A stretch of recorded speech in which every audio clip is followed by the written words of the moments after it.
Okay. So today what we'll do, we'll discuss, we have to discuss the last parts which were left of your brushless DC motor and continue with our next type of special machine, stepper motor. Now we had already seen how the brushless DC motor operated. The To be more precise about it, why we were calling it brushless, because the commutation part was getting controlled by our power electronics inverter, which was generally operated in 120-degree mode. So we had six switches. See over here, the six switches are given over here.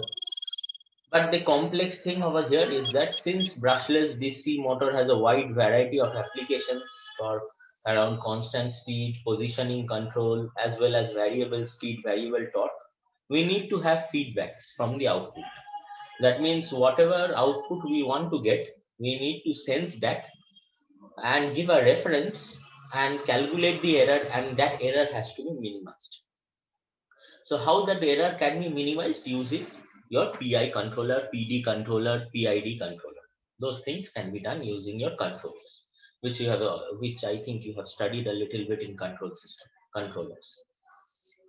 So basically, what we were doing, we have to sense the output parameters of the motor and correct those errors by comparing it with the reference and generate the required PWMs to control this switching. When will the switches be on, when will be the switches off, so that we get uh, the exact rotor position or the voltage or the current what we are wanting. So all this needed to be done. So one thing we had studied, that we needed hall sensors. So hall sensors were required over there. So instead of using hall sensors, you can use a tacho generator also. Okay. So basically what we need sensors which will measure the speed and the angle, that is the angle with which the rotor has rotated. That angle has to be sensed. Those are done by some tacho generators and LVDTs, linear variable differential transform. Then basically what is done, it is given to the controller where it is compared with the reference and the errors are minimized. And that output is given to the reference generator. That is, reference generator means reference PWM generator. So that reference generator will determine the required PWMs over here. So and that those PWMs will be given to the switches, and accordingly this uh, BLDC will operate. So this is a basic BLDC drive scheme, the closed loop drive scheme. We have three loops.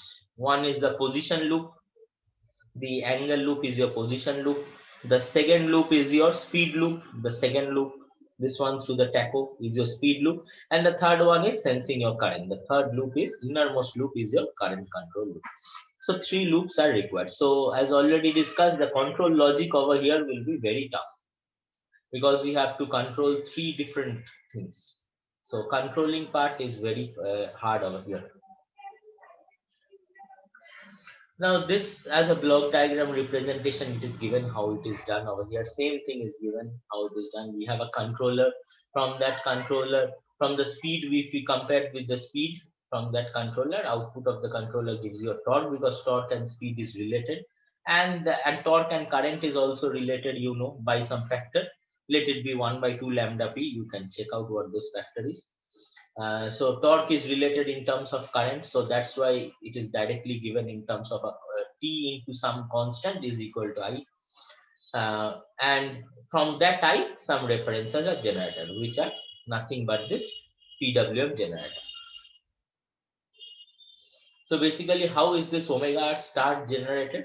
It is actually the position of the rotor compared with the reference dial.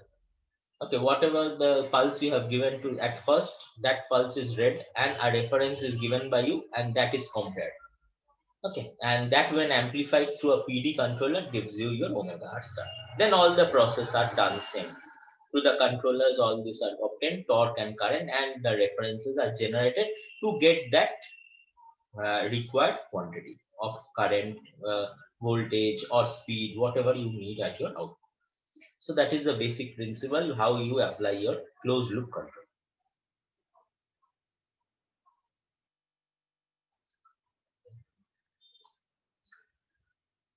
Okay, next is this control. What we have done using controllers, you can do to become more perfect about the controlling logic. We can use a microprocessor also.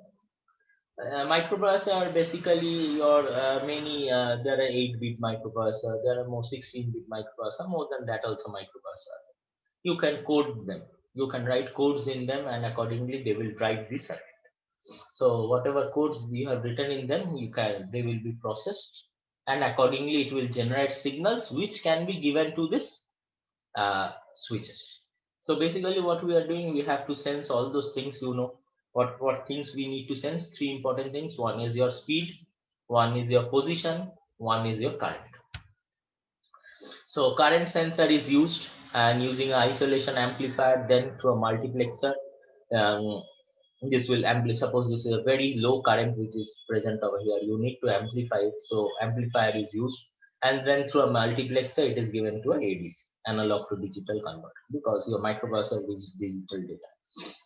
So that will be converted into to the given to the microprocessor. It will process it according to the program which we have written in it, generate some, compare some things. Instead of giving this compare controllers, we are using microprocessor. So we have written a program in it in which it is controlling the things. So it is comparing with some reference, and accordingly output is generated. Then the output of it will be converted into analog. So digital to analog signal, because all our gate signals are analog signals, we can't give a digital signal over there. And that will be given to the gate drive circuit. So it will drive our switches. So from the gate drive circuit, the circuit, 6 outputs are taken and given to the switches. So basically what is the important thing? How we are controlling the gating scheme of the inverter. That is one by a microprocessor, once by PID controller. These are different closed loop schemes how you can control it. So Hall sensors and your tacho generators will be used. Hall sensors will measure your position. Tacho generator will be used for measuring your speed. Those will measure all the values, feed it to the microprocessor, and according to the program written in the microprocessor, it will generate its output and drive the signal. So this is the same process, except of using a PD or PID controller, we are using a microprocessor based speed. Okay. So what is the use or function of the microprocessor? Just now I have told, it receives the current, position and speed signal and compares obviously with the speed current references which are fed in the program of the microprocessor. Supports the software to ensure proper commutation. Whatever you have written the program, it will support that and ensure proper commutation of the switches, and it will process the input and output signals. Okay, that will help in triggering signal, output the appropriate triggering signals in digital form. Obviously it will process the output signals in digital form, that has to be converted into analog and given to the gate drive circuit. And there should be 6 switches because we are using inverter. So second point, you notice that I have written in BLDC, it is supplied from a power converter circuit using 6 static devices because it is a 3-phase inverter. Tachometer is used to provide speed feedback. All sensors are used for position signal. Means whatever the position of the motor, it will sense and feed it back. And stator current is detected by the current sensor which is over here and amplified by the isolation amplifier, converted into analog digital form because it is analog signal which we obtain from the circuit, and converted into digital and give it to the microprocessor. So this is the logic which is used behind this. Then all the things I have told you, output of the microprocessor is converted into analog part and then given to the gate drive circuit to draw it, right? So this is another scheme which you can use in order to control the uh, inverter operation of a BLDC motor, which is controlling this rotation. And lastly, compared to a microprocessor, DSP processors are very fast, high frequency. So if you want, because inverters operate at very high frequency ranges, if you want to operate in more higher frequency than that was operated by microprocessor logic, you can use a DSP controller. So again, the same thing over here. Instead of the microprocessor, we are using the DSP controller over here. So from the BLDC motor, the position is sensed by the Hall sensors. Then a speed profile is given. Then it is reference is compared with this value. Then a current is means current is taken as a means current is sent to the isolation amplifier multiplexer ADC. This is given to this compared with the reference. Then current is generated. Then it is given to a PWM generator and then to a gate drive circuit. Only difference is that the controller is different. Okay, to ensure faster operation, we use a DSP controller. So what are the logics used over here? You can write a program over here using this flowchart. Okay, what will start after that we will initialize we'll turn on the circuit, then we'll read all the datas, read I, the Hall signal, Hall position, means Hall sensor will read the position, all this will be read, then this loop will be considered. Okay, so we'll read a speed reference over here, then the speed controller loop will be done, then I reference will be read compared with this I value, then that will be given to a PWM generator, then that goes to a output variables, which is the gate drive circuit, and it will turn on the switches. So basically the logic is this is a closed loop control of your BLDC motor using DSP. All things are same except controllers are becoming different.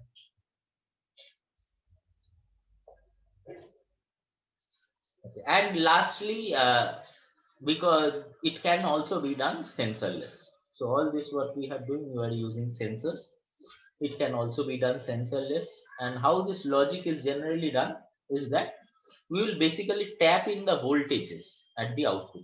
So at the output, see these connections are taken up. We are tapping in the voltages, make some comparisons and generate this PWM signal. So basically what is done, electronic commutation is used in BLDC. You know why? Because we are not using mechanical commutator, but we are using electronics commutator over here. That's why we are calling it an electronically commutated motor. Last day only I told you. So proper switching of semiconductor device are used, and it is a auto synchronized inverter. So it will be auto synchronized according to the output voltage signals. Now previously what we have used tacho generators, optical sensors, Hall sensors, all were used. Those are very precise sensors. Okay, they are very good in performance and all, but they will always require additional cost, because the more you add equipments to the system, the more will be the cost of the system. And you have to mount them also. Some shaft extension should be needed. You know, if you see some optical measurements of the speed, you'll see the shaft is extended and over there the sensors are placed. So there should be a shaft extension and make some extra arrangement should be there. So that doesn't become very economical for large motors. For small motors, it is for small motors it doesn't become large economical, because small motors are already cost less, and if you add all these things, it will add to the cost of the machine. So it's better to use for small motors this sensorless control. So what is basically done, terminal voltages are sensed over here, made some comparisons. So these are VRG, VYG, VBG, all the terminal voltage sensed from the motor terminals. V on is your neutral voltage, you can understand from this diagram only. VO is your corresponding neutral voltage to V on. Okay, after conditioning the voltage, we will get this VO. And TR, TY, TB are the PWM pulses that are generated, which has to be given to the 6 switches over here. So first what it is done, the voltage are sensed and a small constant DC voltage is subtracted from that, so that there is no fluctuations, means these values may vary over here slightly. So a small value, constant value is subtracted from it, so that somewhat the error can be reduced, and then it is integrated to give you your VRN, YN and VN. Okay, and then it is compared with your actual V on, which is your neutral voltage, what should be the actual value of a neutral voltage, and that signal is given to over here. Then that determines your switching path. So this is the control logic which is used over here, and this is the complete closed loop circuit. So basically what we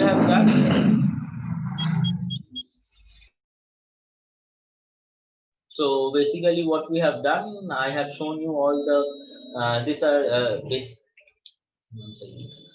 These are all the schemes which are used for control logics. Over here, one is you're using your PID controller or PD controller. So microprocessor based closed loop control. This is a DSP based closed loop control.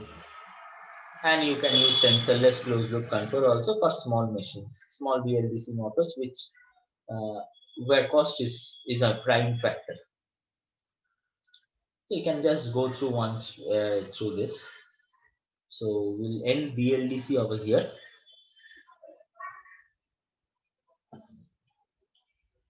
And okay.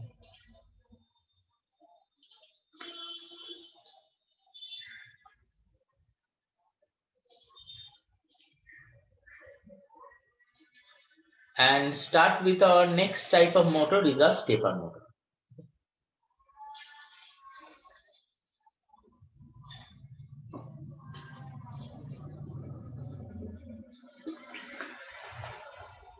Now, before going into the working principle of stepper motor, let's just discuss some of the few points which describes stepper motor in a better way. So previously, according to the names we were determining, first was universal DC motor. So we were having a DC motor that could have operated on AC also. Then came our brushless DC motor.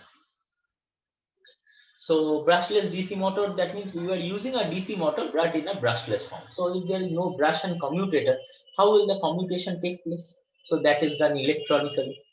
Okay. Now the third type of motor is your stepper motor. Now stepper motors, you can understand by its name also, the movement of the rotor is in certain steps, certain discrete steps. Okay, so that's why since the rotor moves in certain discrete steps, maybe I am saying you the rotor moves in angle of 10 degrees. So each step is of 10 degrees. So once if a pulse is given, it will move 10 degrees. Then another pulse is given, it moves another 10 degrees. So like this, it goes move on, and you know the rotor will rotate in the entire 360 degree, whole circle wise it will rotate. So if it is a 10 degree step, so 360 degree divided by 10 gives you 36 steps. So there will be 36 steps of the motor, and each step is of 10 degree. That is what I am telling you. Okay, so we have specific steps over here. So it should rotate by, for a particular motor, it is rotating this construction. This should rotate by 10 degree only, not more than that. So that is what is the most important thing of a stepper motor. Now, how is that step determined 10 degree that I have just now explained? There are some formulas also, we'll see. But for now, we'll have a general discussion about that. That those angular rotation is determined by the number of pulses fed to the control circuit. So if one pulse is fed to the control circuit, okay, it will move by 10 degree. In the second pulse is fed, it moves by 20 degree. Third pulse fed, it moves by another 10 degree. So it moves a total of 30 degree. So you go on moving, providing step, and it will complete a 360 degree rotation. So each pulse given to the control circuit will lead to the angular rotation of your rotor. One step angular rotation of your rotor, to be precise. So each input pulse initiates the drive circuit, which produces one step as the angular movement. So that's now that I have told you. Now, strictly speaking about the stator, how is the stator consists of large number of independently separated control coils. And what about the rotors? The rotors are made up of permanent magnet or soft magnet material. There are basically three types of this stepper motor arrangements. One is permanent magnet type, one is variable reluctance type, one is hybrid type, which is a combination of your VR and PR. So today what we'll do is we'll have a small discussion about the stepper motor that is going on, and we'll understand the very important operation of a permanent magnet motor. It's very easy, you just see. Permanent magnet stepper motor, we'll understand. What are the operation over here? Wherever small steps are required, obviously there is a very important operation of your stepper motor is used in spacecrafts, is used in machine tools, tape drivers, printers, and obviously in robots, but there are small step movements required. Most important application in robotics. So this is a basic description of your stepper motor. It moves, the rotor moves in certain steps. How is the stator made of? What is the rotor made of? What are its different types and what are its applications? Now, if you compare the control logic over there, previously you had seen comparing to the, if you have take a small view of your brushless DC motor, just now we had seen, we had such a difficult control logic over there. We have to take in the feedback from the output, the rotor position, the speed, the current, and then that has to feed back to the controllers, maybe the PID controller, maybe microcontroller, maybe DSP controller. So those things were becoming the system more complex because the control logic was becoming very difficult. So many things included, so many errors that can come into play. So it was making the system less efficient. But obviously DSP controller, all these are very good controllers, not a problem. But it was making the things were very complex. Basically what I want to say is the system was becoming very complex over there. So over here, there is no need of sensing the rotor position. At what step it is moving, we'll give a pulse, it will move by this step, we know. So there is no need of sensing those data from the output. So first thing is that no feedback is required for either position and speed control. So the system required in this case, just one second.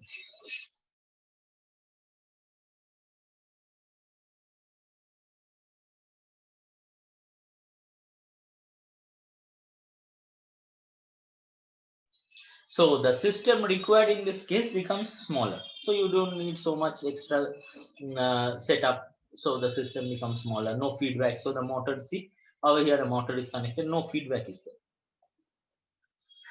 Positional error is non-cumulative because it don't get added up again and again. So there may be a small degree of positional error. Obviously that always happens, but it is very precise. I would like to tell you, 10 degree means 10 degree only. So that becomes is not cumulative. And it is also compatible with modern digital equipments, whatever you have the modern digital equipments. So again, same thing, we have to use a transistorized driver or your power electronics drive circuit to drive the motor, which has to be given the DC supply, like as in case of given to an inverter, and some microprocessor. And this microprocessor is used to generate those steps. We are just feeding in the program which will generate the step of this 10 degree, and that will accordingly it will generate the pulses to give to the transistorized driver. We don't have to feedback the output because we have written this program. What will be the output, we don't have to feedback. Whatever error is there, we don't have to feedback because it is a very highly precise instrument. So it is a very easy feedback control loop in case of control logic in case of stepper compared to the other devices which are your mainly your brushless DC motor.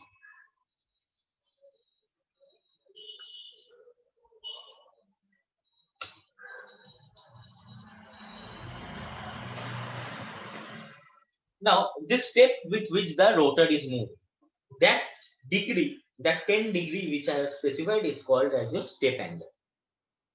So how is your basically step angle defined? The angle by which the rotor of a stepper motor moves when one pulse is applied. This already I have told you in the first page. The angle by which the rotor of a stepper motor moves when one pulse is applied to the stator, that is your input, is called your step angle. This is expressed in degrees, and as I have told you, for example, 10 degrees. Now, the resolution of the position of the stepper motor is decided by a step angle. Means how much resolution, how good your stepper motor is. So that is determined by your step angle.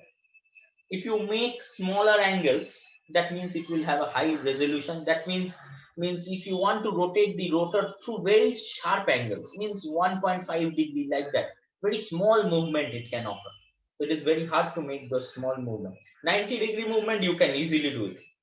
But if you want to make some precise movements, that so if you want to make some precise movements, so this resolution will be higher. So if you are having a small stepper angle, then that means your resolution is higher in that case. Now, how is that resolution determined? So the step number or your resolution of the motor is the number of steps it makes in one revolution of the rotor. Just now I have total 360-degree rotation, 10-degree each step. So how many steps it should take? 36. So that is what I am telling you. So higher the resolution, greater the accuracy, obviously you can understand. So resolution is given by the formula number of steps by number of revolutions of the rotor. It's a very important thing over here. Now, why stepper motors are used? Mainly because of its realizable very small step angles. Because in stepper motor, we can create very small step angles. So we can move the motor in a very precise direction. So that's why stepper motors are used. So some of the common examples are that it can make up to 1,000 steps in one revolution. That is, one step angle is 0.36 degree. Just now you can understand 360 degree divided by 1,000. A standard stepper motor can meet even a step angle of 1.8 degree with 200 steps per revolution.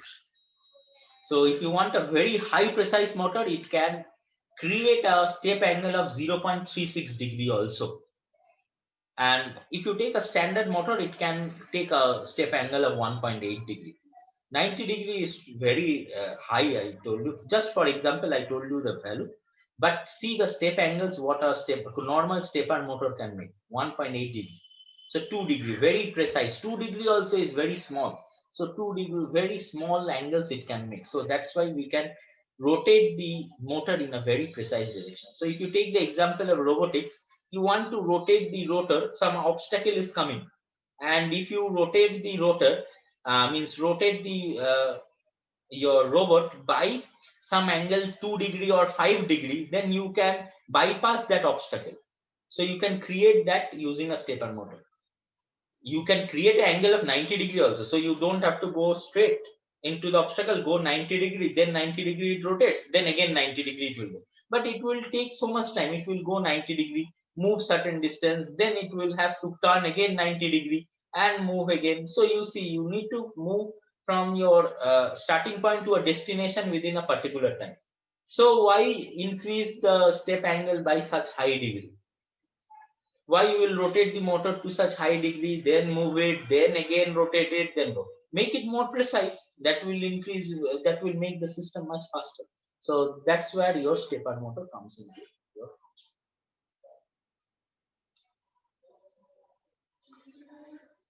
Now, the first thing and the foremost thing which we'll discuss for today is just few slides over here of discussion is permanent magnet stepper motor. So according to the name only, you can understand that it consists of a permanent magnet. So the rotor is basically a permanent magnet rotor. So you see the second point, the rotor is cylindrical and consists of permanent magnet of high retentivity steel.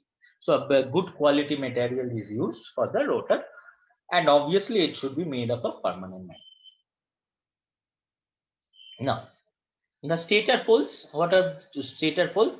There are concentrated windings present on the stator pole and they are of salient type.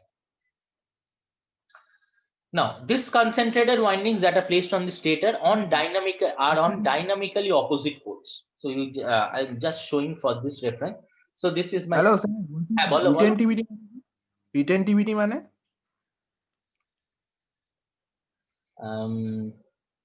Retentivity. It's a.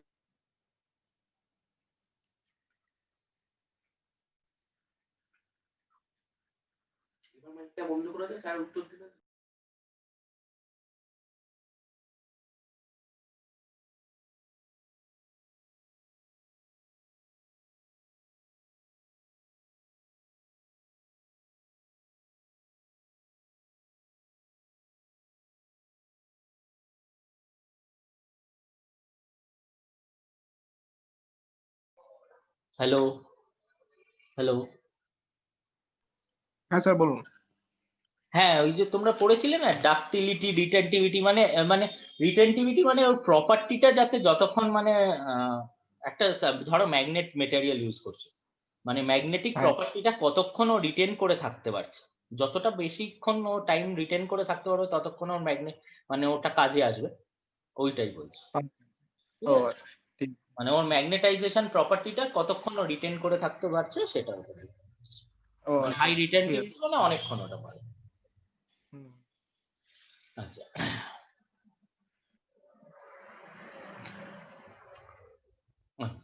what we were discussing about the stator, right? The stator, if you look into the next diagram, I'll just show you the next diagram.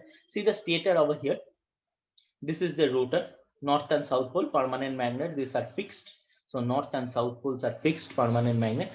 Now the stator is made up of how it is said. See, the concentrated windings are placed on dynamically opposite poles and connected in series to form two-phase winding of the stator.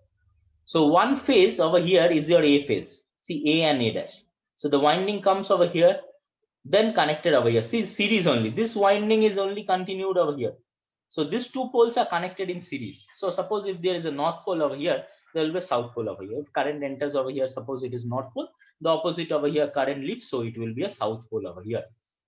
Now these two poles are connected in series, and obviously the windings over here are connected in series. So that's why it is said in my third point, the concentrated windings are placed on dynamically opposite poles. Dynamically opposite poles they are placed. Okay, and they are connected in series. Why two phase? Because another phase is used. See over here, A phase, there is another B phase used over here. See another winding placed over here. The diametric means what I'm saying, dynamically opposite poles. So dynamically opposite poles, these two windings are concentrated and placed in series. The winding that comes over here only connects over in this case only. So these two poles over here are connected through same windings. These two poles vertically are connected in the same winding. So that's why your concentrated windings are on dynamically opposite poles and connected in series. Two phase, why it is used? We are using two supplies over here, A and B. Okay, that's why two phases. Now how will the rotor rotate? The rotor will rotate in this circular way. It will position itself anywhere within this circular direction. So within this 360 degree part, the rotor will position itself. Now in this case, what we are taking is a 4x2 pole permanent magnet stepper motor for our study. So 4x2 pole means first one obviously of a stator, 4x2 means of a rotor. See over here, 4 pole on the stator, 1 2 3 4. There will be 4 pole according to my energization given to the windings, and 2 poles on the rotor, north and south. So that is our motor we have taken, and 2 coils A dash connected in series to form phase A, and 2 coils BB dash connected in series to form phase B. So this A dash connected in series, the windings connected in series, B dash connected in series to form phase B. Now how the operation is doing? Very easy operation, just understand it, very simple thing. Now this is my first case, this is my figure 1. My winding phase A is excited. So if A is excited, current will flow through this winding. Since B is not excited, no current will flow through B winding. Okay, so see, no current direction is given over here. No poles has been created on this stator poles. Means north south is created over here. But since we are giving a current through this, north south is getting created from this stator poles. Now the rotor is permanent magnet, so this north and south is fixed. Okay, so suppose this is the primary position of your rotor, and you are exciting your A. Your phase winding A is excited. So this becomes north, this becomes south. So this north pole will attract the south pole of your rotor, and this south pole will attract the north pole of your rotor, and this will be in this direction only fixed. This rotor will be fixed in this direction. So the angle between this will become 0 degree, means static. It will be at the starting position, it will be in this position, that is 0 degree position. Means whatever rotor position we have taken, that is remaining fixed over here. So no degree of movement, so 0 degree rotation in the first case when A winding is excited. Now what we do is we de-energize this A winding. So in the second B figure, you see that no current is flowing through the A winding. So it is de-energized. So the north-south pole which was present in fixed means figure A is removed from this figure B, and what we are doing is energizing this B phase. So if B phase is energized, current will flow. So current direction is given like this. Now current is entering in this direction. Over here there will be a north pole, and the opposite direction there will be a south. Now as soon as the north pole and south pole gets created, previously what was the position? This was becoming fixed, south and north. Now we de-energize this A and energize this B. What will happen? This south north, this position from figure A to figure B, what is the transformation occurring? This south pole of the rotor gets shifted like this, gets attracted towards the north pole, and this north pole over here gets attracted towards the south pole of the stator. So my rotor moves through a position of this alpha. What is this alpha? You can easily identify as 90 degree. So as soon as you energize your B, compared to your first position, my rotor has moved through an angle of 90 degree in the clockwise direction, right? In the clockwise direction, see the angle direction over here, clockwise direction. So this is how your movement of your rotor occurs. How much minute? 2 minutes left. Okay. Next, what we'll do? If you want to keep the rotor rotating and make a 360 degree rotation. So next what we'll do, we'll de-energize this B winding. See, I have removed the current from this B winding. So no current flows through the B winding, no north and south pole.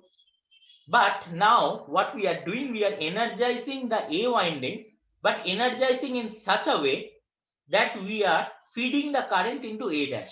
Previously current was fed into A. Now we are feeding the current into A dash, and that current is coming out of A. So the north pole gets developed on this A dash, south pole gets developed on this S.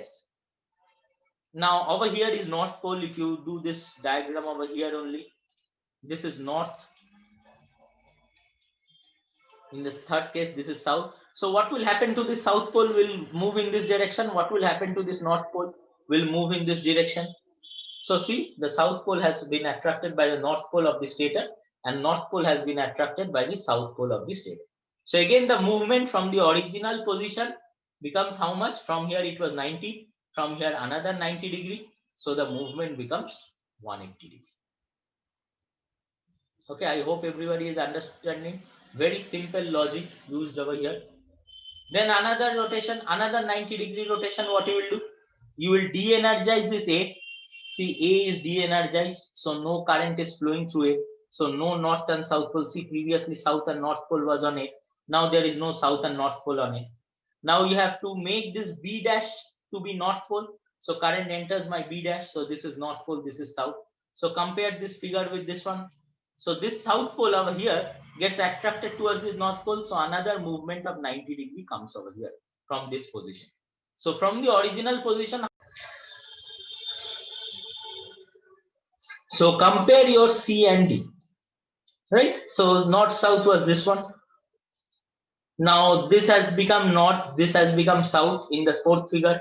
So south will be attracted by this north, north will be attracted by this south. So another 90 degree rotation over here.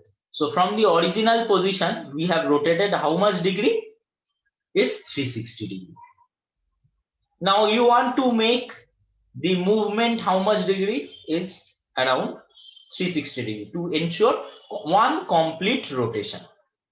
So now what you have to do, you have to remove the energization from B dash B and energize your A coil. So if your A coil is energized, this will be north, this will be south. So this south is attracted towards north and north is attracted towards south. One second, this.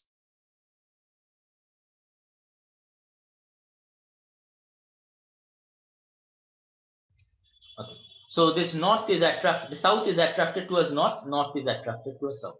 So again that returns to which figure? Your figure A. That is 0 degree or 360 degree. So it returns to this point, which is nothing but 360 degree complete rotation.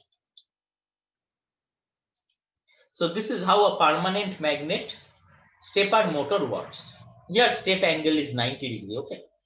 In order to make you understand, we had shown you by 90 degree, but you have seen that original stepper motor can have a small stepping angle of around so less as 1.8 degree also. So this is just for your example I have shown you.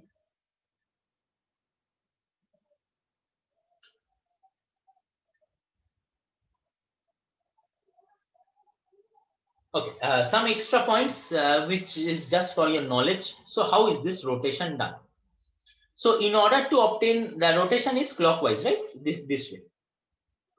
So in order to rotate the rotor clockwise, what you have to do is energize A, then B, then A dash, then B dash, then A. So A, B, A dash, B dash, A. So A, B, A dash, B dash, A will ensure your clockwise rotor movement. Now, if you want to do an anti-clockwise rotor movement, we have to go in this direction. So it should go A, B dash, B, A. So A, B dash, B, A. A, B dash, B, A will give you anti-clockwise movement. Okay, so this is how you can energize your winding. And if you need your rotation, means if you want to rotate in the opposite way, you can also bring in opposite direction rotation by energizing the winding in a different manner. How is it done? I have told. So it is basically in a permanent stepper motor. We don't have a large number of poles. Okay, so that is the most important drawback over here. We don't have large number of poles, so only small number of poles are made in a permanent magnet motor. So it is shown over here 4/2. So only 2 poles on the permanent magnet. And so the stepping angle is around 30 to 90 degrees. So it can't be reduced to so much as 1.8 degree. In case of variable reluctance motor or your hybrid type, we will see that the stepping angle is very small. But in your permanent magnet motor, the stepping angle is quite high, around 30 to 90 degrees. Okay. Some disc type permanent stepper motors are also used nowadays to give smaller step size, but generally it gives the step size. Original stepper motor permanent one, magnet one, gives you 30 to 90 degree things. Okay, what are the maximum step rate for your permanent stepper motor is 300 pulses per second, and it can be as high as 1200 pulses per second. And one important difference is already I have shown you in difference table. You will see next class. Okay, so that permanent stepper motors have more torque per ampere stator current than your voltage, variable reluctance motor. These are some of the differences. So this is up to today's lecture. We have completed our BLDC motor, introduced you to stepper motor, and described for you your permanent magnet stepper motor. Okay. So you can go through all these things, very easy things, no need to worry.